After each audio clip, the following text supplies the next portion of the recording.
বন্ধুরা কোনো রকম চালের গুঁড়ো ছাড়াই কিন্তু আজকে ভাপা পিঠের একটা অসাধারণ রেসিপি নিয়ে এসেছি। আজকে কিন্তু চালের গুঁড়ো ছাড়াই বন্ধুরা আমি তোমাদের ভাপা পিঠে বানানোর একটা রেসিপি দেখাবো। অসাধারণ লাগে খেতে বন্ধুরা।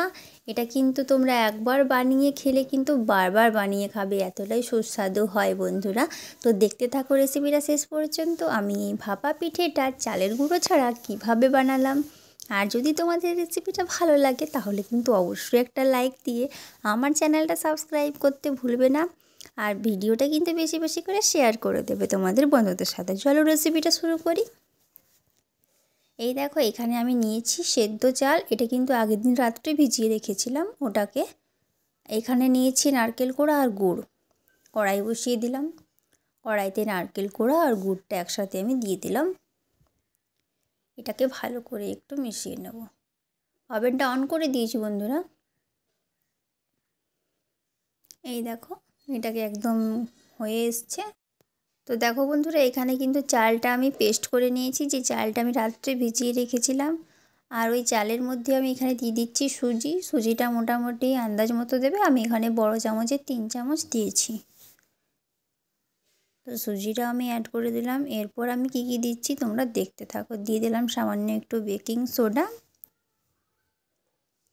আর বন্ধুরা দিয়ে দেবো একটুখানি বেকিং পাউডার।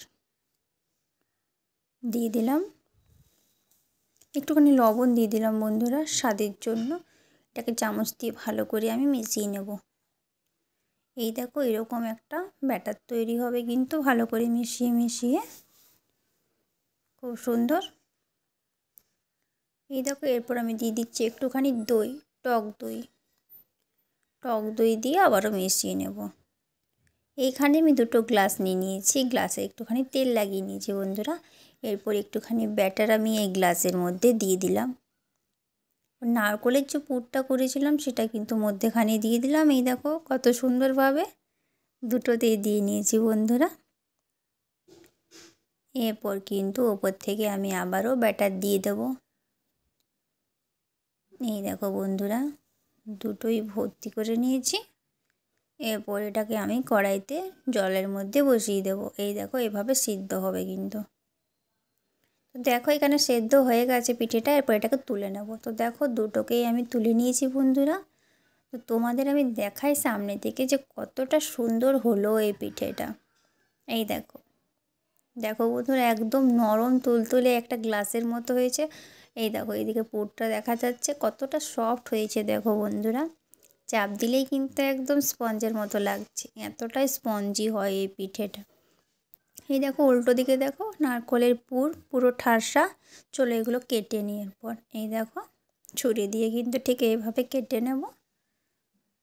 খুব সাবধানে কাটতে হবে বন্ধুরা, খুবই নরম হয় কিন্তু পিঠেগুলো একদম সফট। কতটা জালিদার হয়েছে দেখো, সামনের দিকে দেখায়। এই দেখো পুরে ঠাসা, খেতে কিন্তু অসাধারণ লাগে বন্ধুরা। চলো বাকি যেগুলো আছে সেগুলোকেও কিন্তু কেটে নিই ভালো করে। এই দেখো এভাবে একটা একটা করে সবগুলোই আমি কেটে নেব। এই দেখো ঠিক এইভাবে। তো বন্ধুরা দেখো কেটে নিয়েছি, তৈরি হয়ে গেছে আমাদের আজকের রেসিপি। কোনো রকম চালের গুঁড়ো ছাড়াই কিন্তু ভাপা পিঠে বন্ধুরা। মাখার কোনো ঝামেলা থাকলো না, বেলার কোনো ঝামেলা থাকলো না এখানে। তো কেমন লাগলো তোমাদের আজকের এই পিঠের রেসিপিটা বন্ধুরা কমেন্টসের মাধ্যমে জানাতে ভুলবে না। আর কতটা জালিদার হয়েছে পিঠেগুলো দেখো, সামনের থেকে দেখা যাচ্ছে যে প্রত্যেকটা পিঠেই কতটা জালিদার। খেতে কিন্তু অসাধারণ লাগে, মুখে দেওয়া মাত্র কিন্তু মিলিয়ে যাবে এই পিঠেগুলো। তো অবশ্যই একবার বানাবে বাড়িতে, আর কেমন হয়েছে আমাকে জানাবে। ভালো লাগলে চ্যানেলটা অবশ্যই সাবস্ক্রাইব করে একটু পাশে থাকবে বন্ধুরা।